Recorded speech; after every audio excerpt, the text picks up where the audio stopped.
El corazón delator, Edgar Allan Poe. Traducción, Julio Cortázar. Es cierto, siempre he sido nervioso, muy nervioso, terriblemente nervioso. Pero ¿por qué afirman ustedes que estoy loco? La enfermedad había agudizado mis sentidos, en vez de destruirlos o embotarlos. Y mi oído era el más agudo de todos. Oía todo lo que puede oírse en la tierra y en el cielo. Muchas cosas oí en el infierno. ¿Cómo puede estar loco entonces? Escuchen y observen con cuánta cordura, con cuánta tranquilidad les cuento mi historia.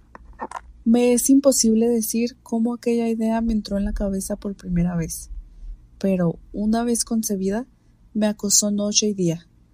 Yo no perseguía ningún propósito, ni tampoco estaba colérico. Quería mucho al viejo, jamás me había hecho nada malo, jamás me insultó. Su dinero no me interesaba. Me parece que fue su ojo. Sí, eso fue. Tenía un ojo semejante al de un buitre, un ojo celeste y velado por una tela. Cada vez que lo clavaba en mí, se me helaba la sangre, y así, poco a poco, muy gradualmente, me fui decidiendo a matar al viejo y librarme de aquel ojo para siempre. Presten atención ahora. Ustedes me toman por loco, pero los locos no saben nada. En cambio, si hubieran podido verme, si hubieran podido ver con qué habilidad procedí, con qué cuidado, con qué previsión, con qué disimulo me puse a la obra. Jamás fui más amable con el viejo que la semana antes de matarlo. Todas las noches hacia las 12, hacía yo girar el picaporte de su puerta y la abría. Oh, tan suavemente. Y entonces, cuando la abertura era lo bastante grande para pasar la cabeza, levantaba una linterna sorda, cerrada, completamente cerrada, de manera que no se viera ninguna luz, y tras ella pasaba la cabeza. Oh, ustedes se hubieran reído al ver cuán astutamente pasaba la cabeza. La movía lentamente, muy lentamente, a fin de no perturbar el sueño del viejo. Me llevaba una hora entera a introducir completamente la cabeza por la abertura de la puerta, hasta verlo tendido en su cama. ¿Es que un loco hubiera sido tan prudente como yo? Y entonces, cuando tenía la cabeza completamente dentro del cuarto, abría la linterna cautelosamente. Oh, tan cautelosamente. Sí, cautelosamente iba abriendo la linterna, pues crujían las bisagras. La iba abriendo lo suficiente para que un solo rayo de luz cayera sobre el ojo de buitre, y esto lo hice durante 7 largas noches. Cada noche a las 12. Pero siempre encontré el ojo cerrado, y por eso me era imposible cumplir mi obra, porque no era el viejo quien me irritaba, sino el mal de ojo. Y por la mañana, apenas iniciando el día, entraba sin miedo en su habitación y le hablaba resueltamente, llamándole por su nombre con voz cordial y preguntándole cómo había pasado la noche. Ya ven ustedes que tendría que haber sido un viejo muy astuto para sospechar que todas las noches, justamente a las 12, iba yo a mirarle mientras dormía. Al llegar la 8ª noche, procedí con mayor cautela que de costumbre al abrir la puerta. El minutero de un reloj se mueve con más rapidez de lo que se movía mi mano. Jamás, antes de aquella noche, había sentido el alcance de mis facultades, de mi sagacidad. Apenas lograba contener mi impresión de triunfo. Pensar que estaba ahí, abriendo poco a poco la puerta, y que él ni siquiera soñaba con mis secretas intenciones o pensamientos. Me reí entre dientes ante esta idea, y quizá me oyó porque le sentí moverse repentinamente en la cama, como si se sobresaltara. Ustedes pensarán que me eché hacia atrás, pero no, su cuarto estaba tan negro como la brea, ya que el viejo cerraba completamente las persianas por miedo a los ladrones.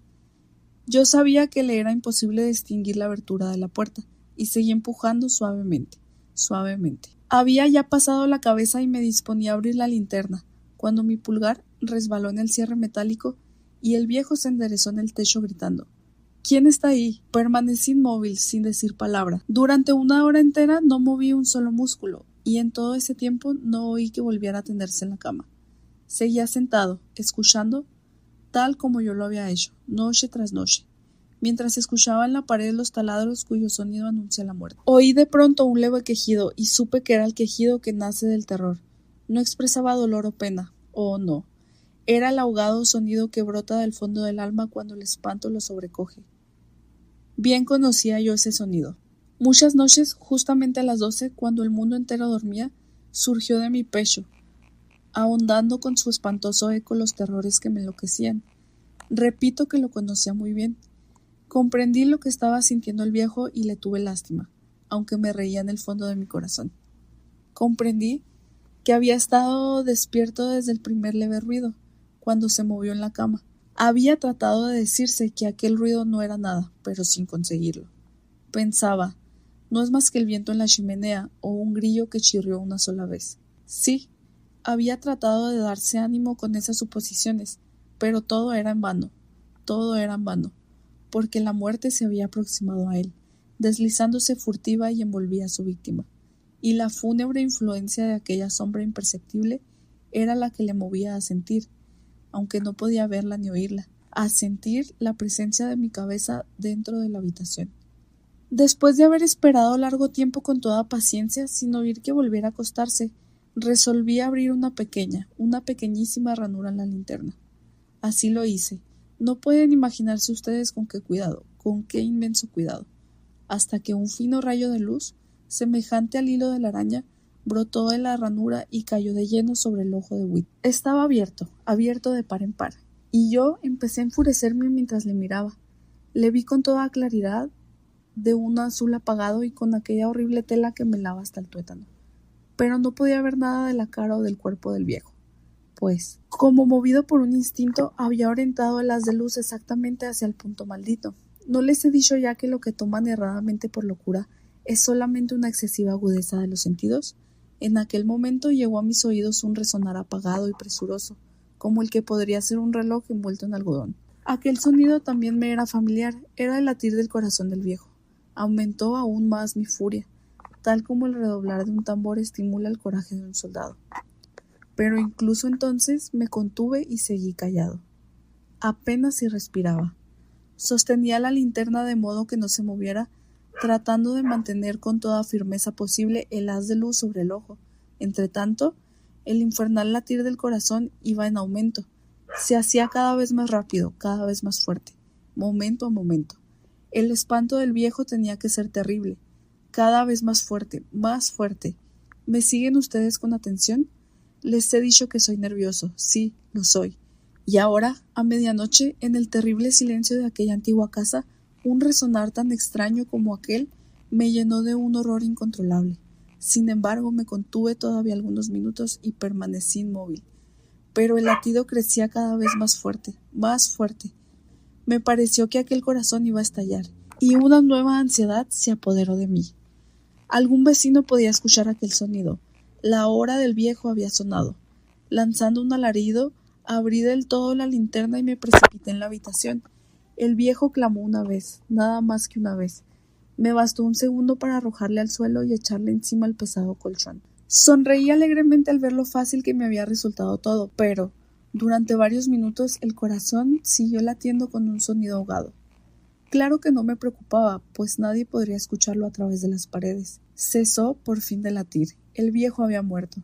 Levanté el colchón y examiné el cadáver. Sí, estaba muerto, completamente muerto. Apoyé la mano sobre el corazón y la mantuve así largo tiempo. No se sentía el menor latido. El viejo estaba bien muerto. Su ojo no volvería a molestarme. Si ustedes continúan tomándome por loco, dejarán de hacerlo cuando les describa las astutas precauciones que adopté para esconder el cadáver. La noche avanzaba, mientras yo cumplía mi trabajo con rapidez, pero en silencio. Ante todo descuarticé el cadáver, le corté la cabeza, brazos y piernas. Levanté luego 3 planchas del piso de la habitación y escondí los restos en el hueco. Volví a colocar los tablones con tanta habilidad que ningún ojo humano, ni siquiera el suyo, hubiera podido advertir la menor diferencia. No había nada que lavar, ninguna mancha, ningún rastro de sangre. Yo era demasiado precavido para eso. Una cuba había recogido todo. Cuando hube terminado mi tarea eran las 4 de la madrugada, pero seguía tan oscuro como medianoche. En momentos en que se oían las campanadas de la hora, golpearon a la puerta de la calle. Acudí a abrir con toda tranquilidad, pues, ¿qué podía temer ahora? Hallé a 3 caballeros, que se presentaron muy civilmente como oficiales de la policía.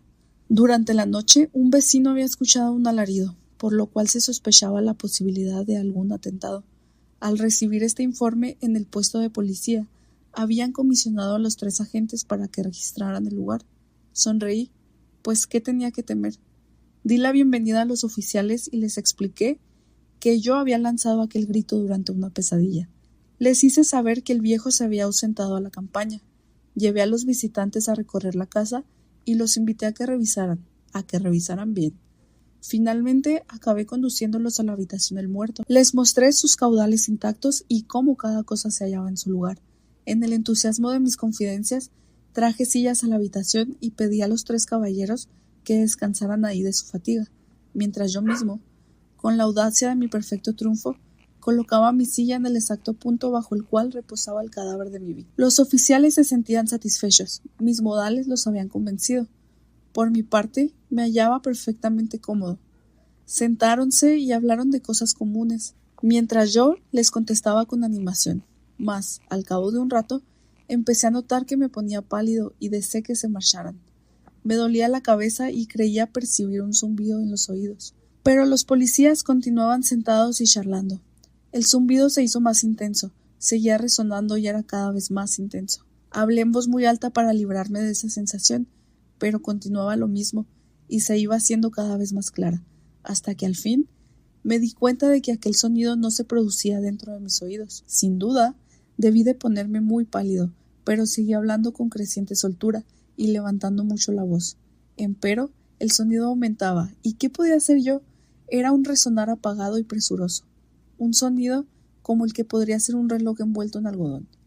Yo jadeaba, tratando de recordar el aliento y, sin embargo, los policías no habían oído nada. Hablé con mayor rapidez, con vehemencia, pero el sonido crecía continuamente.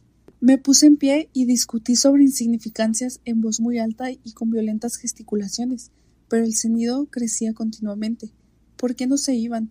Anduve de un lado a otro a grandes pasos, como si las observaciones de aquellos hombres me enfurecieran. Pero el sonido crecía continuamente. ¿Por qué no se iban? Anduve de un lado a otro a grandes pasos, como si las observaciones de aquellos hombres me enfurecieran. Pero el sonido crecía continuamente. Oh Dios, ¿qué podía hacer yo? Lancé espumarajos de rabia, maldije, juré. Balanceando la silla sobre la cual me había sentado, raspé con ella las tablas del piso, pero el sonido sobrepujaba a todos los otros y crecía sin cesar. ¡Más alto! ¡Más alto! ¡Más alto! Y entre tanto, los hombres seguían charlando plácidamente y sonriendo. ¿Era posible que no oyeran? ¡Santo Dios! No, no. Claro que oían y que sospechaban. Sabían y se estaban burlando de mi horror. Sí, así lo pensé y así lo pienso hoy. Pero cualquier cosa era preferible a aquella agonía. Cualquier cosa sería más tolerable que aquel escarnio. No podía soportar más tiempo sus sonrisas hipócritas. Sentí que tenía que gritar o morir. Y entonces, otra vez, escuchen, más fuerte, más fuerte, más fuerte, más fuerte. Basta de fingir, malvados, aullé. Confieso que lo maté. Levanten esos tablones. Ahí, ahí, donde está latiendo su horrible corazón. Fin.